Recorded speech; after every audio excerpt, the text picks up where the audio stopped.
నమస్తే, welcome to social post. నేను మీ మాధురి. మనకి చాలా వరకు కూడాను వణుకుడు వ్యాధి అంటారు. ఎలా అంటే వాళ్ళు నడవడానికి కూడా కష్టంగా ఉంటుంది.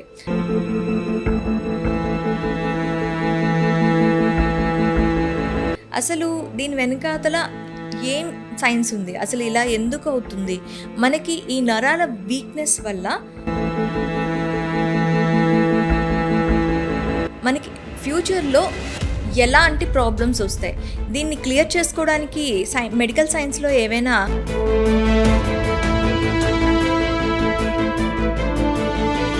అద్భుతాలు ఉన్నాయా? ఇవన్నీ డీటెయిల్గా చెప్పడానికి మనతో పాటు ఉన్నారు డాక్టర్ భరత్ కుమార్ సుర్శెట్టి, న్యూరాలజీ.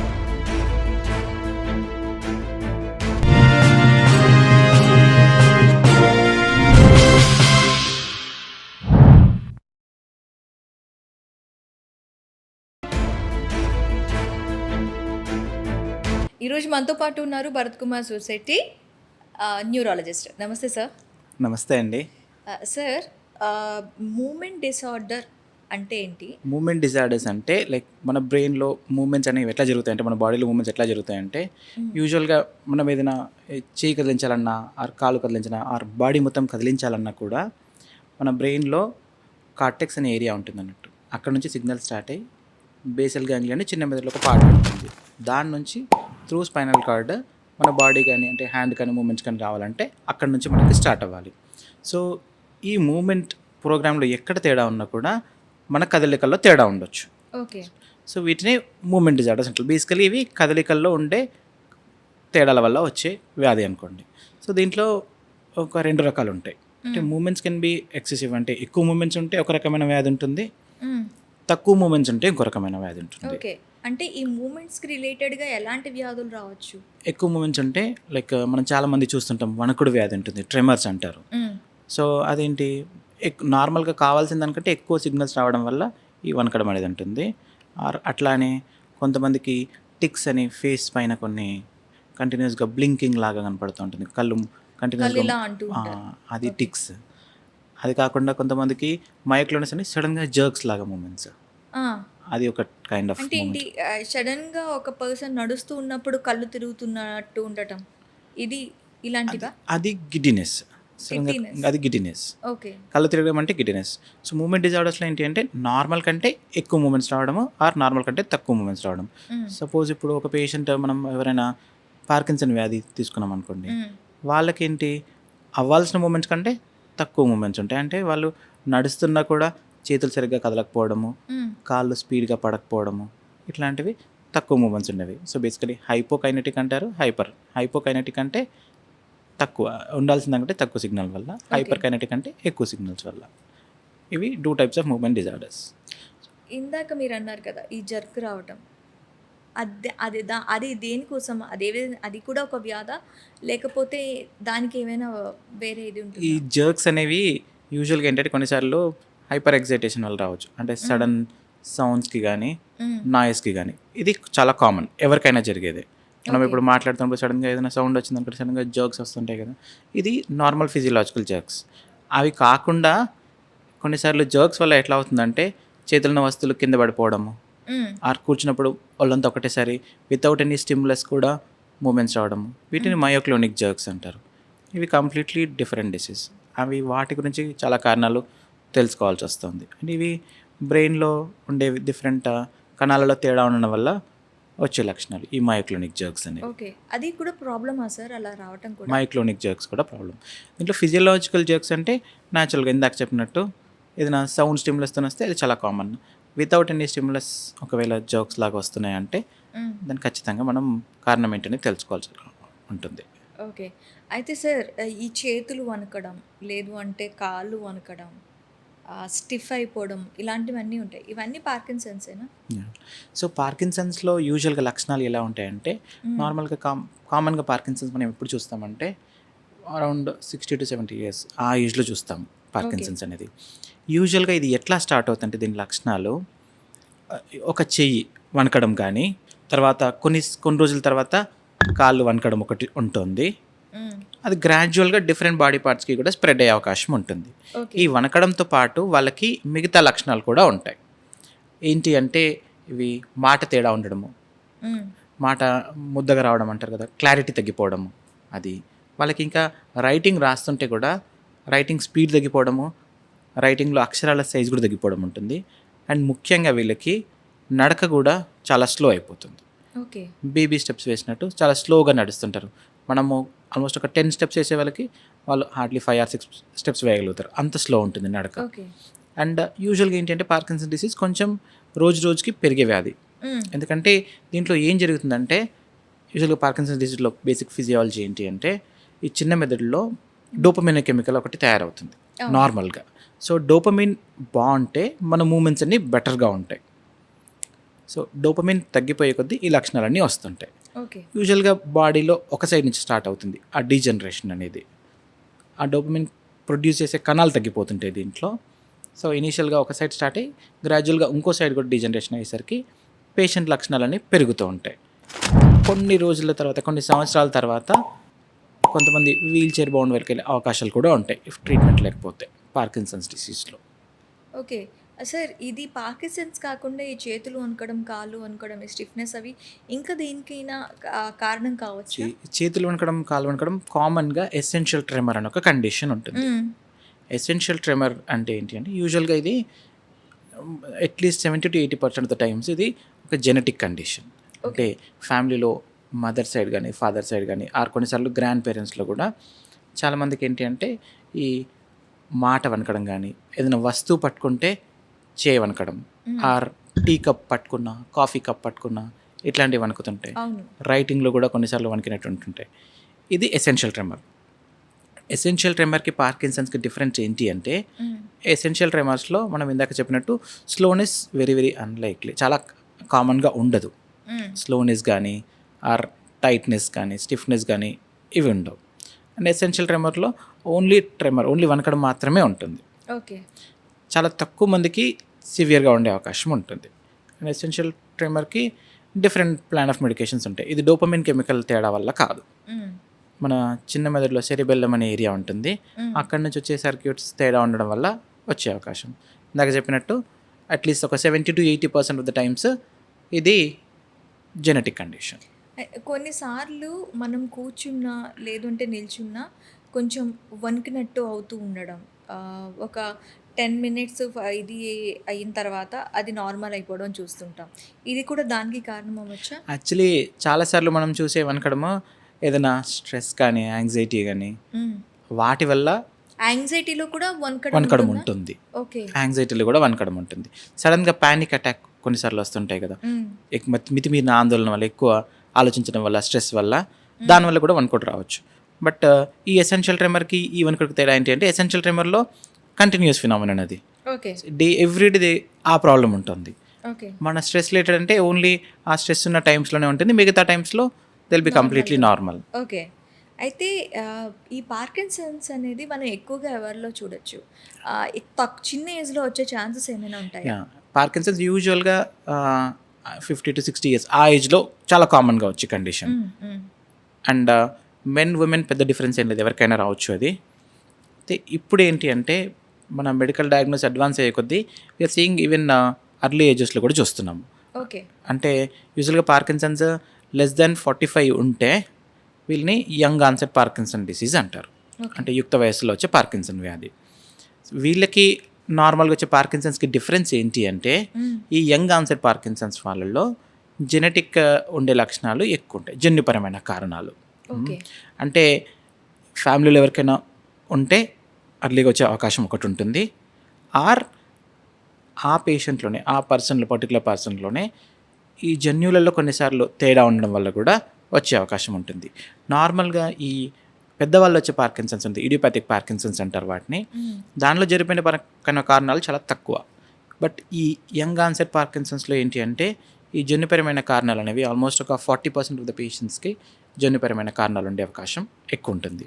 ఈ యంగర్ జనరేషన్లో వచ్చిన దానికి అండ్ ఏజ్ అయిపోయిన వచ్చిన దాంట్లో వాళ్ళకి సివియారిటీ లెవెల్స్ ఈ బోత్ కంపేర్ చేసుకుంటే ఎవరికి ఎక్కువగా ఉంటాయి సార్? యూజువల్గా ఏంటి అంటే ఈ యంగ్ ఆన్సెట్ పార్కిన్సన్స్ అయినా ఈ ఎల్డర్లీ ఆన్సెట్ పార్కిన్సన్స్ అయినా కూడా ఇట్ ఈస్ ప్రోగ్రెసివ్ డిసీజ్. ఒక పీరియడ్ ఆఫ్ 10 years తర్వాత డిజబిలిటీ అనేది వచ్చే అవకాశం ఉంటుంది. ఇప్పుడు యంగర్‌లో వచ్చే వాళ్ళకా? యంగర్లో వచ్చినా కూడా, ఎల్డర్లీ వచ్చినా కూడా 10 to 15 ఇయర్స్ తర్వాత డిజబిలిటీ కొంచెం ఎక్కువ అయ్యే అవకాశం ఉంటుంది ఎవరికైనా కూడా, ఓకే. వీల్ చైర్ బాగుండే అవకాశం. కాకపోతే ఏంటంటే ఇందాక చెప్పినట్టు ఈ జెనెటిక్ డిసీజెస్ అని ఉంటాయి కదా, దాంట్లో జన్యుపరమైన కారణాలు బట్టి ఒక్కో జన్యు డిఫెక్ట్ ఉన్న వాళ్ళకి డిఫరెంట్ ప్రోగ్నోసిస్ అనేది ఉంటుంది. హ్మ్. మనం జనరలైజ్ చేసి యంగ్ ఆన్సెట్ ఉన్నంత మాత్రాన వీళ్ళు తొందరగా బ్యాడ్ అవుతారని చెప్పడానికి లేదు. ఓకే. మనం వాళ్ళలో కంప్లీట్గా అనాలిసిస్ చేసి ఏ జీన్ వల్ల తేడా ఉంటుంది ఒకవేళ ఎఫెటాల్ ఉంటే దానిలాగా. But severity wise more or less ఇద్దరికి సేమ్. యంగ్లో వచ్చినంత మాత్రాన ఎక్కువ సివియర్ ఉండడం అనేది జరగకపోవచ్చు చాలాసార్లు. అయితే ఇది మనసు మీద, ఈ పార్కిన్సన్స్ అనేది మనసు మీద లేదా శరీరం మీద ఎలాంటి ఎఫెక్ట్ చూపిస్తుంది? సో వీళ్ళకి, ఈ వ్యాధి ఉన్న వాళ్ళకి, పార్కిన్సన్స్ వాళ్ళకి మోటార్ సిమ్టమ్స్ అని ఉంటాయి. Motor symptoms, non motor symptoms. హ్మ్. మోటార్ సిమ్టమ్స్ అంటే ఇందాక చెప్పినట్టు ఏంటి, కదలికలలో అది ఇట్ కెన్ బి ఎక్కువ మూమెంట్, తక్కువ మూమెంట్. అంటే ట్రెమర్ ఉండొచ్చు, తక్కువ మూమెంట్స్ అంటే రిజిడిటీ, స్టిఫ్నెస్, టైట్గా ఉండడం, ఇట్లాంటివి, వాకింగ్, ఇవన్నీ motor symptoms. Non motor symptoms అని ఉంటాయి. అంటే అంటే మూమెంట్ రిలేటెడ్గా కానివి. సో డోపమిన్ అనేది ఓన్లీ మూమెంట్స్ మీద కాకుండా నాన్ మోటార్, సైకలాజికల్ దాని మీద కూడా చాలా ఎక్కువ. డోపమిన్ హార్మోన్ అనేది it is a happy hormone. అవును. సో అది తగ్గినప్పుడు ఏంటి అంటే వీళ్ళకి ఆందోళన ఎక్కువ అవ్వడము, యాంగ్జైటీ ఉండడము, డిప్రెషన్ ఉండడం, కొంతమందికి ఈవెన్ మెమరీ డిస్టర్బెన్సెస్ కూడా ఉండే అవకాశం ఉంటుంది డోపమైన్ తగ్గితే. ఓకే. అండ్ అవి కాకుండా ఈ నాన్ మోటార్ సిమ్టమ్స్లో వీళ్ళకి కాన్స్టిపేషన్ ఒకటి చాలా కామన్ డిసీజ్. కాన్స్టిపేషన్ పార్కిన్సన్ డిసీజ్లో ఇంకా చాలా స్టడీస్లో తెలిసింది ఏంటి అంటే పార్కిన్సన్ డిసీజ్ కాన్స్టిపేషన్ అనేది ఆల్మోస్ట్ ఒక డిసీజ్ వచ్చే కంటే ఒక 10 years ముందే, 20 years ముందే కాన్స్టిపేషన్ ఉంటుందంట. ఓకే.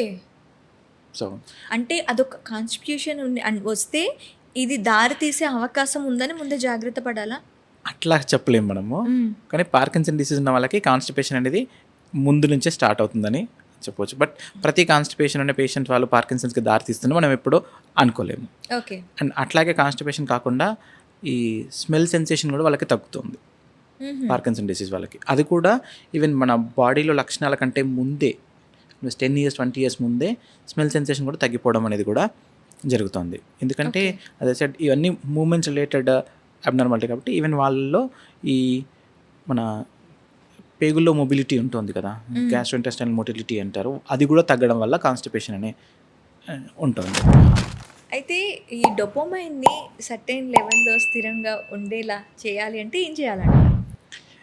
డోపమైన్ అనేది హ్యాపీ హార్మోన్ కాబట్టి యాక్చువల్లీ దానికి చూసుకోవాలంటే మన దైనందిన కార్యక్రమాలలో వాటిల్లో మనం స్ట్రెస్ తగ్గించుకోవడం ఒకటి, యోగా కానీ మెడిటేషన్ కానీ ఇట్లాంటివి చేయడము, అండ్ ఈ డేలో ఏదైనా కొత్త ఆర్ట్ నేర్చుకోవడం కానీ, కొత్త స్కిల్ నేర్చుకోవడం, ఇట్లాంటివి చేయడం వల్ల మానసిక ప్రశాంతత ఉండడం వల్ల కొంచెం డోపమిన్ లెవెల్స్ని పెంచుకోవచ్చు. ఇది పార్కిన్సన్స్ అనేది కంప్లీట్గా తగ్గిపోతుందా, లేదంటే ఓన్లీ దీన్ని కంట్రోల్ మాత్రమే చేయగలమా? ఇప్పుడు ఉన్న సైన్స్ ప్రకారంగా పార్కిన్సన్స్ని మనం కంప్లీట్గా క్యూర్ చేయలేము, బట్ ఆ లక్షణాలని మనం తగ్గించుకోవచ్చు విత్ మెడికేషన్స్తోని. సో మెడికేషన్స్ ఆ లక్షణాలు తగ్గించుకోవడం వల్ల ఏంటి అంటే ఇందాక చెప్పినట్టు డిజబిలిటీ రాకుండా మనం కాపాడుకోవచ్చు. లేకపోతే వదిలేస్తే పార్కిన్సన్ పేషెంట్ని మనం దీనికి ట్రీట్మెంట్ లేదు, దీనికి నయం లేదు అని చెప్పేసి వదిలేస్తే పేషెంట్ గ్రాడ్యువల్గా డిటోరేట్ అయిపోయి వీల్ చైర్కి డిపెండ్ అయ్యే అవకాశం, ఎవరో ఒకరు అన్ని డైలీ అవసరాల కోసం ఎవరో ఒక సహాయం అవసరం పడే అవకాశం ఉంటుంది ఇఫ్ అన్ట్రీటెడ్. కాకపోతే ఇప్పుడు ఉన్న మెడికేషన్స్తో కానీ అదర్ అడ్వాన్స్ ట్రీట్మెంట్స్తో కానీ ఈవెన్ డిసీజ్ వచ్చాక చాలా సంవత్సరాల వరకే మనం పేషెంట్ని తన పనిలో తను చేసుకునేంత మనం చూసుకోవచ్చు. దీనికి ఎలాంటి చికిత్స విధానం అందుబాటులో ఉంది సార్? సో దీనికి మెడికల్ ట్రీట్మెంట్ ఉంది, సర్జికల్ ట్రీట్మెంట్స్ ఉన్నాయి. సర్జికల్ ట్రీట్మెంట్స్ కూడా ఉన్నాయి. ఓకే. సో మెడికల్ ట్రీట్మెంట్లో ఇప్పుడు డోపమైన్ తగ్గుతుంది కాబట్టి మనం డోపమైన్ ఓరల్గా ఇవ్వడం టాబ్లెట్స్ రూపకంగా. సో దాంతోపాటు ఆ డోపమిన్ శక్తిని అంటే రిసెప్టార్స్ లెవెల్లో డోపమిన్ శక్తిని పెంచుకోవడానికి కూడా కొన్ని మెడికేషన్స్ ఉన్నాయి. అవి ఇనీషియల్గా కొన్ని ఇయర్స్ వరకు మనం మెడికేషన్స్తో దాన్ని మేనేజ్ చేయొచ్చు. అయితే దీంట్లో ఏం జరుగుతుందంటే డిసీజ్లో గ్రాడ్యువల్గా బ్రెయిన్లో కణాలు తగ్గిపోవడం వల్ల హ్మ్. మనము ఎక్స్టర్నల్గా ట్యాబ్లెట్ రూపకంగా ఇచ్చే డోపమిన్ అనేది సరిపోకపోవచ్చు చాలాసార్లు. ఓకే. ఎందుకంటే ట్యాబ్లెట్ వేసుకుంటే దాని ఎఫెక్ట్ హార్డ్లీ 4 to 5 hours ఉంటుంది. హ్మ్. దాని తర్వాత మళ్ళీ ఏంటి అంటే పేషెంట్ ఆఫ్ స్టేట్లోకి వెళ్ళిపోతారు. డోపమిన్ బాడీలో ట్యాబ్లెట్ రూపంగా ఉన్నప్పుడు ఆన్ స్టేట్ అంటారు. అంటే ద పేషెంట్ అన్నీ లైక్ ఆన్ అంటే లైక్ స్విచ్ ఆన్ చేసినట్టే అన్నట్టు. దిల్ బీ వాకింగ్ ఇండిపెండెంట్గా నడవగలుగుతారు, మాట్లాడగలుగుతారు, వణకడం తగ్గిపోతుంది, హ్యాపీగానే ఉన్నట్టుంటారు, నార్మల్ పర్సన్ లాగానే ఉంటారు. హ్మ్. ఆ మెడికేషన్ ఎఫెక్ట్ అయిపోగానే బ్యాటరీ స్విచ్ ఆఫ్ అయిపోయినట్టు కంప్లీట్గా స్టిఫ్ అయిపోతారు. ఓకే. సో ట్యాబ్లెట్ ఎఫెక్ట్ అయిపోగానే ఆఫ్ స్టేట్లోకి వెళ్ళిపోతారు. సో ఈ ఆన్ ఆఫ్ ఫ్లక్చుయేషన్స్ అనేవి డిసీజ్ స్టార్ట్ అయ్యాక 5 yearsకి ఇవి వస్తాయి అన్నట్టు. డిసీజ్ స్టార్ట్ అయిన స్టార్ట్ అయ్యే 5 5 yearsకి. అయితే సార్ ఇప్పుడు డోపోమైన్‌కి సంబంధించి హార్మోన్‌కి సంబంధిస్తున్న అంటున్నారు కదా! ఈ డోపోమైన్‌కి సంబంధించి నేను ఇంకో దగ్గర విన్నాను. మానసిక పరిస్థితులు బాలేని వాళ్ళకి కూడా ఈ డోపోమైన్ హార్మోన్ ఎక్కువ కోపంగా ఉన్న వాళ్ళకి డోపోమైన్ హార్మోన్ అనేది టాబ్లెట్స్ రూపంలో ఇస్తారు. స్ట్రెస్ ఎక్కువగా డిప్రెషన్‌లో ఉన్న వాళ్ళకి ఈ టాబ్లెట్స్ ఇస్తారు అని. నిజమేనా సార్?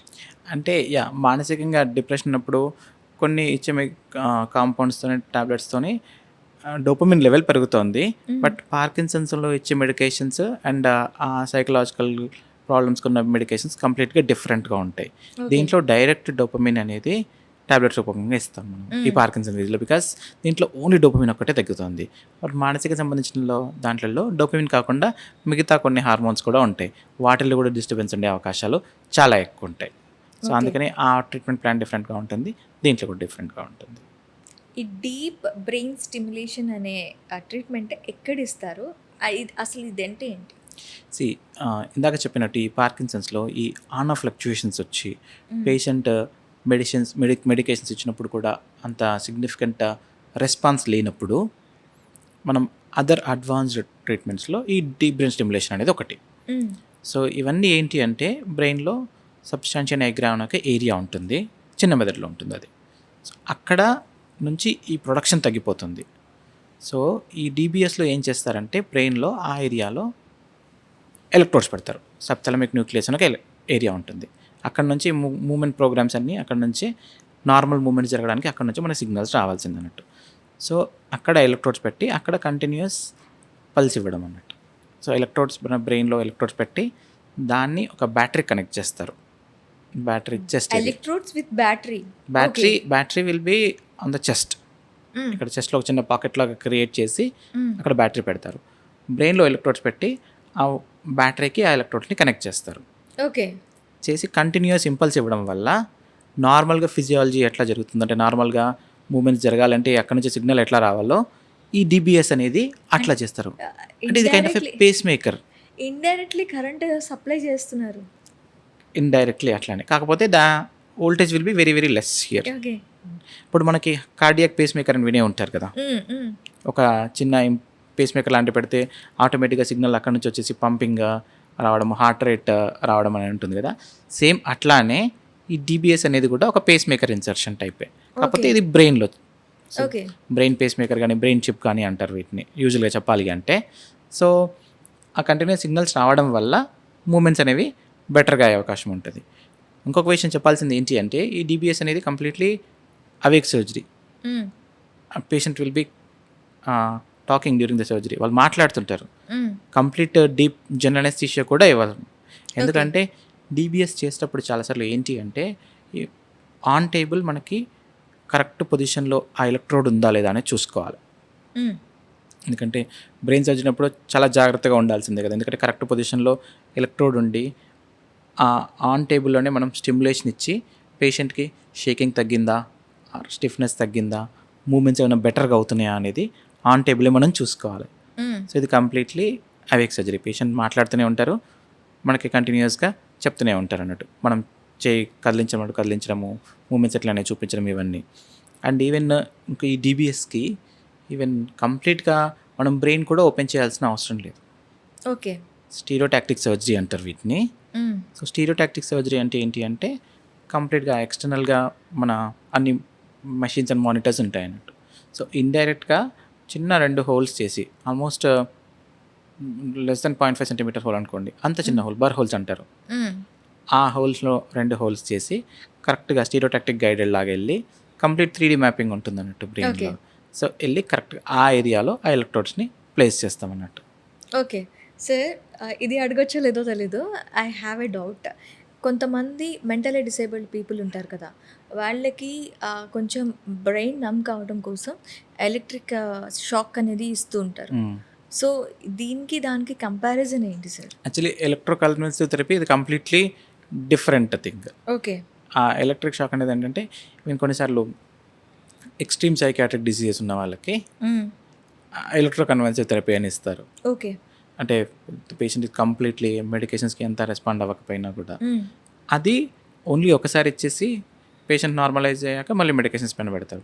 బట్ ఈ డీబీఎస్లో అట్లా కాదు.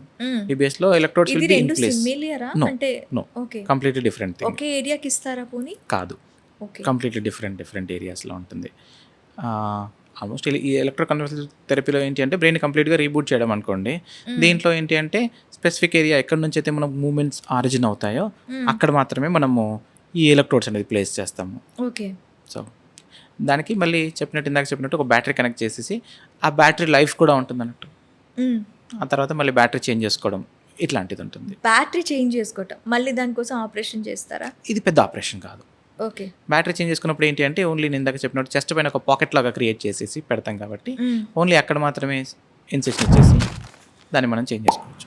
అండ్ ఆ ఎలక్ట్రోడ్స్ పెడతామని చెప్పాను కదా, దాంట్లో మనం పేషెంట్ లక్షణాలని బట్టి అంటే ఇంప్రూవ్మెంట్ని బట్టి మనం యాంప్లిట్యూడ్ పెంచుకోవడము, వోల్టేజ్ పెంచుకోవడం, తగ్గించుకోవడం ఇట్లాంటిది కూడా అడ్జస్ట్మెంట్స్ చేసుకోవాల్సి వస్తుంది అన్నట్టు. ఓకే. కంప్లీట్గా మన టెక్నాలజీ యూస్ చేసి వాళ్ళని ఇంకా నడిపించడం, వాళ్ళ పనులు వాళ్ళు చేసుకోవటం, మూమెంట్స్ ఇంప్రూవ్ అవ్వడము, షేకింగ్ తగ్గడము, స్టిఫ్నెస్ తగ్గడము, ఇట్లాంటివన్నీ మనం ఎక్స్టర్నల్గా మనం బ్యాటరీ తర్వాత మనకు ఒక మానిటర్ ఉంటుంది. దాంతో మనం we can increase or decrease the amplitude, the voltage, the frequency, everything ఇవన్నీ మనం చేంజ్ చేసుకోవచ్చు. దాంట్లో ఓకే. చేంజ్ చేసుకోవడం వల్ల పేషెంట్ మూమెంట్స్ని బెటర్ చేసుకోవచ్చు అన్నట్టు. దాన్ని ప్రోగ్రామింగ్ అంటారు. ఓకే. ప్రోగ్రామింగ్ చేయడం వల్ల ఇంచుమించు ఒక రోబోని మనం ఆపరేట్ చేస్తున్నట్టు. ఒక kind of. Okay. But patient will be aware, they knows what we are doing వాళ్ళకి ఏం చేస్తున్నామని అని వాళ్ళకి తెలుస్తుంది. ఓకే.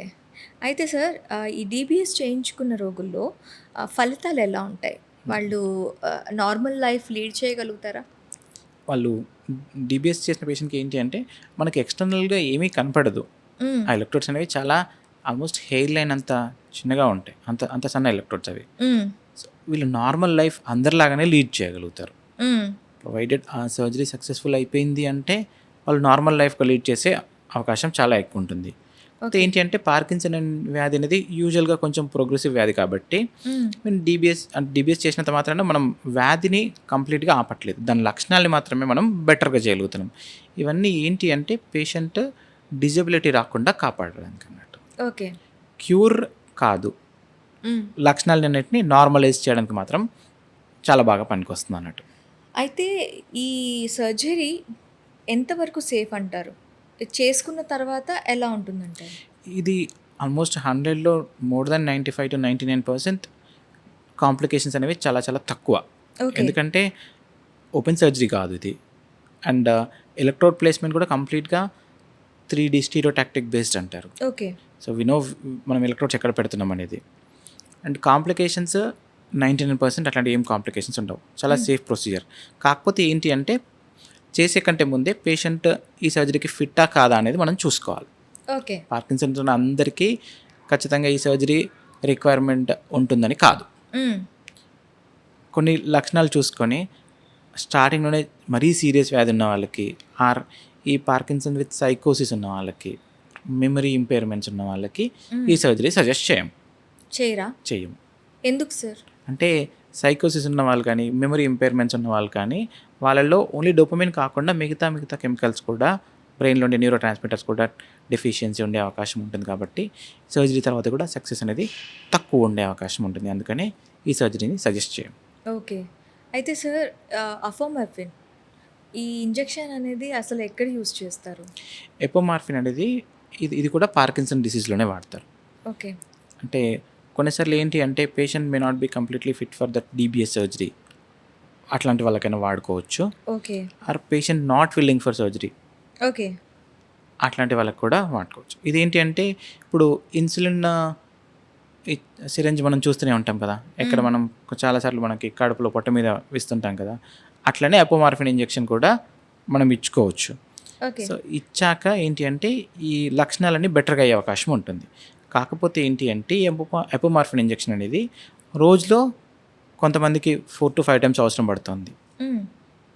కొంతమందికి ఏంటి అంటే మరీ సీరియస్ వ్యాధి ఉన్న వాళ్ళకి కంటిన్యూస్ ఇన్ఫ్యూజన్ కూడా పెట్టవలసి వస్తుంది. అంటే మార్నింగ్ నుంచి నైట్ వరకు పేషెంట్ ఆ ఇన్ఫ్యూజన్ పెట్టుకోవాల్సి ఉంటుంది. ఇది పెట్టడం వల్ల ఏంటంటే ఈ మూమెంట్స్ అన్నీ బెటర్గా అవుతాయి. ఓకే. ఎపోమార్ఫిన్ కూడా ఏంటి అంటే ఇండైరెక్ట్లీ ఈ డోపమిన్ లెవెల్ని పెంచే ఒక మెడిసిన్. సార్ ఇందాక బ్యాటరీ అన్నారు కదా! ఆ బ్యాటరీ ఆన్ అండ్ ఆఫ్ చేసుకోవచ్చా? లేకపోతే కంటిన్యూస్‌గా అది ఉండాలంటారా? బ్యాటరీని కంటిన్యూస్గా ఆన్లోనే ఉంటుంది. ఓకే. కంటిన్యూస్గా ఆన్లోనే ఉంటుంది. యూజువల్గా కావాలంటే వాళ్ళ దగ్గర ఆప్షన్ కూడా ఉంటుంది ఆఫ్ చేసుకోవడానికి. కాకపోతే బ్యాటరీ ఆఫ్ చేస్తే ఏంటంటే పేషెంట్ ఇందాక మీరు అన్నట్టు కంప్లీట్గా రోబోలాగా స్టిఫ్ అయిపోతారు. ఓహ్! షేకింగ్ వర్షన్ అయిపోతుంది, నడవలేరు, లేవలేరు, కంప్లీట్గా ఆఫ్ అయిపోతుంది. సో బెటర్ అది ఆఫ్ చేయకుండా ఆన్లోనే ఉండాలి కంటిన్యూస్గా ఓకే. ఎప్పటికీ.